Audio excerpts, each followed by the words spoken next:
মাসের উপলক্ষে সাবুর লাড্ডু। দেখুন লাড্ডুটা কতটা সুন্দর হয়েছে, আপনারা দেখে নিন। দেখুন, দেখেছেন প্রতিটা সাবুর মধ্যে দেখুন দানা দানা ভাব রয়েছে, মনে হচ্ছে যেন মতিচুর লাড্ডু। দেখে নিন কীভাবে বানিয়েছি। আপনারা পুরো রেসিপিটা দেখতে থাকুন ও আমার সঙ্গে থাকুন।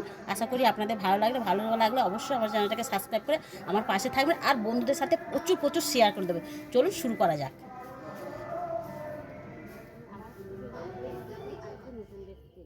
আজকে আমি করবো সাবুর লাড্ডু। এই লাড্ডুটা কিন্তু যে কোনো উপসে আপনারা বানিয়ে খেতে পারবেন। আশা করি আপনাদের ভালো লাগলে অবশ্যই আমার চ্যানেলটাকে সাবস্ক্রাইব করে। দেখুন এখানে সাবুর লাড্ডুটা বানানোর জন্য এখানে দেখুন ছোটো দানা এক বাটি আমি সাবু নিয়ে নিয়েছি। এটা কিন্তু ছোটো দানা দিয়ে করলে খুবই ভালো হবে। এবার এই সাবুটা একটা বাটির মধ্যে আমি ঢেলে নেব।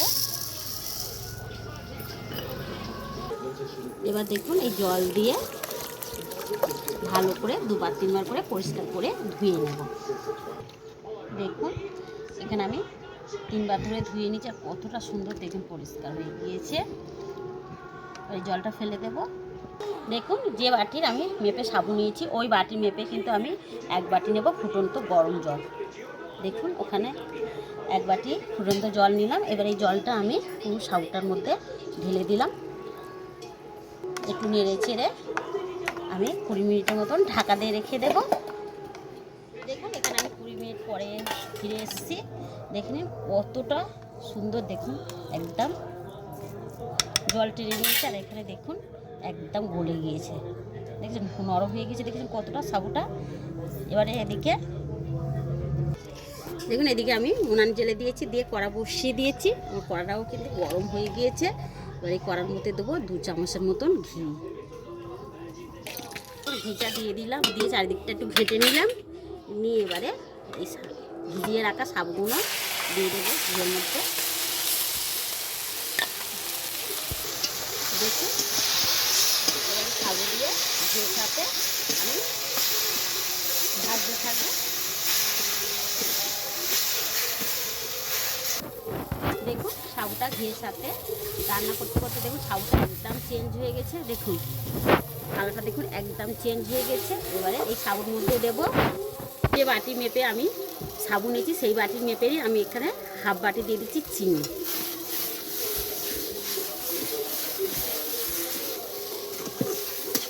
দেখুন চিনিটা দিয়ে আবার একটু রান্না করে নেব, নাহলে নিচের কিন্তু লেগে যাওয়ার ভয় আছে। দেখুন দেখুন এখানে একটা একটু দেখতে সুন্দর, লালুটা দেখতে সুন্দর লাগার জন্য এখানে আমি ফুড কালার নিয়েছি, ইয়েলো ফুড কালার নিয়ে নিলাম। এতে ফোটার মতন দিয়ে দিলাম, দিয়ে আবার নেড়ে ছেড়ে নেব। দেখুন ফুড কালারটা দিলে খুব সুন্দর লাগবে একটা কালার। দেখুন কত সুন্দর লাগছে ফুড কালারটা দেওয়ার জন্য, মনে হবে একদম মতিচুর লাড্ডু। দেখুন এবার দেবো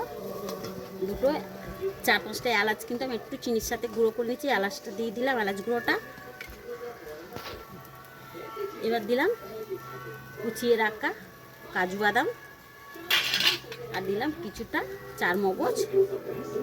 সব কটা আমি ভালো করে সাবুর সাথে রান্না করব। দেখুন লাড্ডুটা আমার রেডি হয়ে গেছে। এবার দেখুন কড়া থেকে আপনিই উঠে আসছে। এবার আমি একটা জায়গার মধ্যে তুলে নেব। এবার একটু আমি ঠান্ডা করে নেব। দেখুন হালকা ঠান্ডা হয়ে গিয়েছে। এবার আমি এখানে একটু জল নিয়ে নিয়েছি, এই জলের মধ্যে হাতটা দেবো আর লাড্ডুগুলো আমি বানাবো।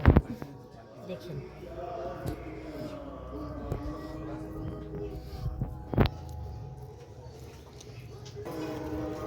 দেখুন লাড্ডুগুলো দেখুন এই দিলাম। দেখুন একটা রেডি হয়ে গিয়েছে, কতটা সুন্দর লাগছে। দেখুন দেখেছেন এরকমভাবে আমি লাড্ডুগুলো সব তৈরি করে নেব।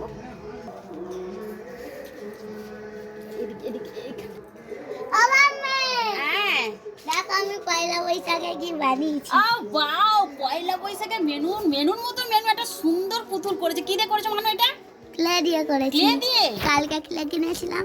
বাহ কি দারুণ লাগছে। পুরো ছোট্ট মেনু আমাদের একটা পুতুল নিয়ে দাঁড়িয়ে রয়েছে। বাহ খুব সুন্দর হয়েছে। দেখুন লাড্ডুগুলো আমার রেডি হয়ে গেছে।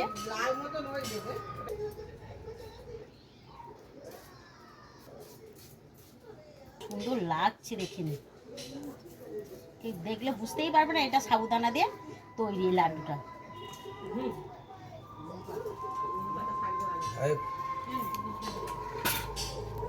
মার চ্যানেলটা খুলেছো বলে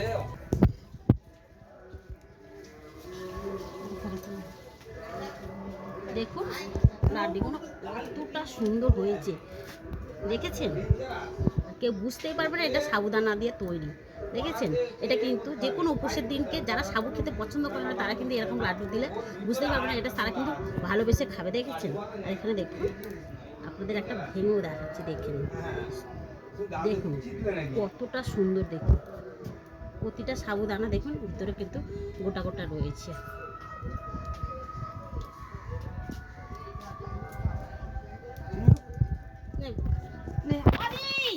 আমার